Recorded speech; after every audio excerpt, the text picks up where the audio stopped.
Hello and welcome to HorsePower. This is episode 55. We're here in Utah at WordCamp, Utah with Matt Mullenweg, founding developer of the popular software WordPress.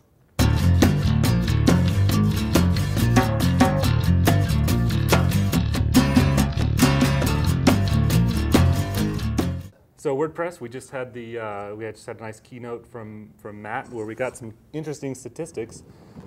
You can find out on WordPress.com that there are over 4 million blogs on the free hosted version of WordPress. Mm-hmm. Interesting, there are more than 5.6 million downloads of WordPress. No, active installs. Active installs. There were 11 million downloads. 11 million downloads, so that's quite a bit. It's a couple. It's a pretty powerful, seems like a pretty powerful tool you've got there. I think it might just be my mom downloading it over and over again. Yeah, my mom does that too. It's like all 12 hits on my blogger. So yeah, founding developer of WordPress. It's an open source system, so so it's anybody can tweak it, develop it, and manage it. And interesting, you mentioned in the talk that there were how many commits to the I think it was 2,890 in the last year. So that's quite a bit. It's a couple. It's a couple. Yeah. It's definitely not my mom. Interesting things you talked about, and also some things I've heard you say online, is interaction. History of, you're really into interaction with blogs. How do you think that interaction has changed over the years of blogging becoming popular in WordPress? Well, the blogging format has not really changed in almost a decade now. Yeah, reverse chronological, things like that. And I think that format's really good. I've seen folks try to make blogs more like traditional news websites. It usually fails, in my opinion. There's some things you can do, like writing sticky posts that allow you to keep a post at the top if it's very important. Right. But ultimately, where I see the innovation coming from in the future is in lighter, less intrusive forms of interaction. So that'll be faster comments, polls, surveys, all those types of things that allow people to sort of, in a very light way, play with the blog and give you feedback, ratings, thumbs up, thumbs down, that sort of stuff. Okay. What about like media interaction? I know there are a couple plugins that let you record a video that gets input as the comment. Sure. That stuff's pretty interesting. Tell me, what do you think some of the most interesting, coolest blogs on WordPress you've seen recently? Well, 12 horses that. Oh yeah. Let me think. I think All Things D is really good. All Things D. It's from the Wall Street Journal. It's Walt Mossberg and Kara Swisher. In terms of media sites, there's All Things D, gigaohm.com, techcrunch.com obviously is actually looking pretty good these days. In terms of interesting, I've started to see a lot more people doing things with WordPress. It doesn't look like WordPress at all. Like so WordPress is a CMS? Yeah. And so there's like autoshows.forge.com. It's Ford Motor Companies, like Fortune 3. And they're putting all their concept cars in there and talking about like their new stuff. And it doesn't even look like a blog. It looks just like a website that they paid to have developed. I saw a recent thing where someone was, I forget the name of it, but basically they were taking a book, an ebook, and using WordPress to annotate every single part of it. So where you could even like down to the sentence or paragraph level, you could leave comments. And it was sort of an academic thing, so it allowed people to publish papers and stuff and then have a very rich interaction with folks. So had they designed a plugin that allowed that feature? It was actually a theme. It was a combo theme plugin, yeah. Oh yeah, I think there's a theme that lets you write a book as a group, a book plugin. I know, and what is that? It's pretty cool. It's not BookPress. No. One of the things you talked about here, and also in a Wall Strip chat video I saw online, you mentioned your desire to make things like personal info management, webmail, synchronization better with the WordPress magic. What is the WordPress magic that would make that stuff better?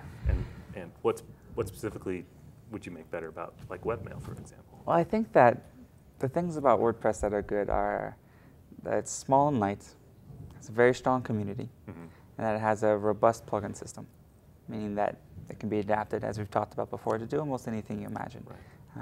So I think those things can be applied to lots of different types of software.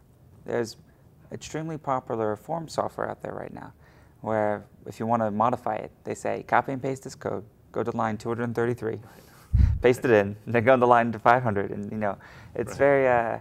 It feels almost from like the 90s. Yeah. So you know, having that sort of modularity and elegance in every system, I think would be really nice. Right. You mentioned in your talk about a service, about a code repository where you could go take that instead of having to keep going back to it, instead of having to copy and paste. Did I get the wrong idea from that? Perhaps. It's okay. Probably talking about the plugin repository. So we're trying to centralize all the plugins and themes and everything like that, and it just make it a lot easier for people to interact with them, to install them, to upgrade and delete. A little more simple, yeah. Yeah, it should be one click. It should be as easy to manage my WordPress blog as it is for me to give my paycheck to Amazon. Yeah, give my paycheck to Amazon. Right.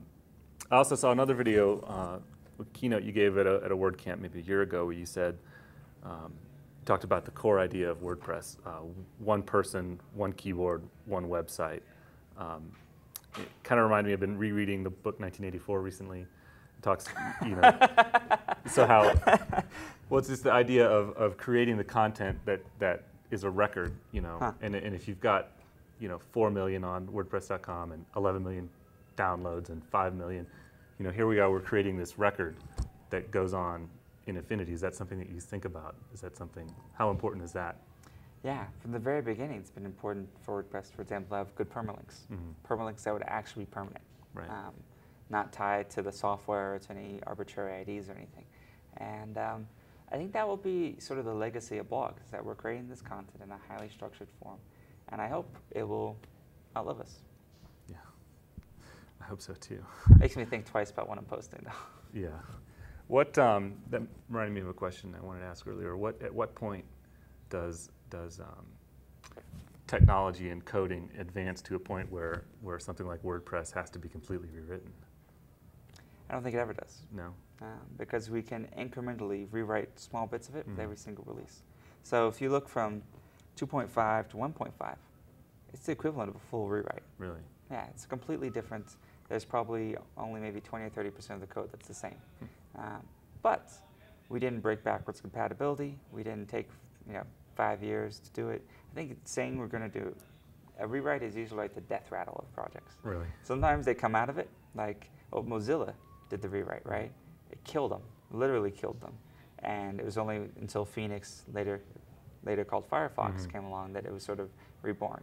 And they were able to benefit from that 5 years. But I think they could have done the same thing just by incremental changes along the way. Is that's a process thing that you've developed that works well, and that comes from the open source model? That's totally open source. I mean, open source is not about big releases or Linux Vista coming out every 7 years. It's all about just lots of quick and small changes, and eventually things get a lot better. Right, right. I was listening to an interview a while ago with Barbara Walters, and she mentioned that every interview she's ever done, she asks the same 2 questions. Oh, really? I can't remember what those questions are, but I noticed that I bet you can. a lot of people that you've been in interviews ask the same questions over and over again. Okay. Tell me what is a question that you really wish people like me would ask? A question I wish you would ask. What is there out there that people don't know that you really would like to communicate about WordPress or about coding in general or baseball? I think a lot of our information is out there because we're pretty transparent.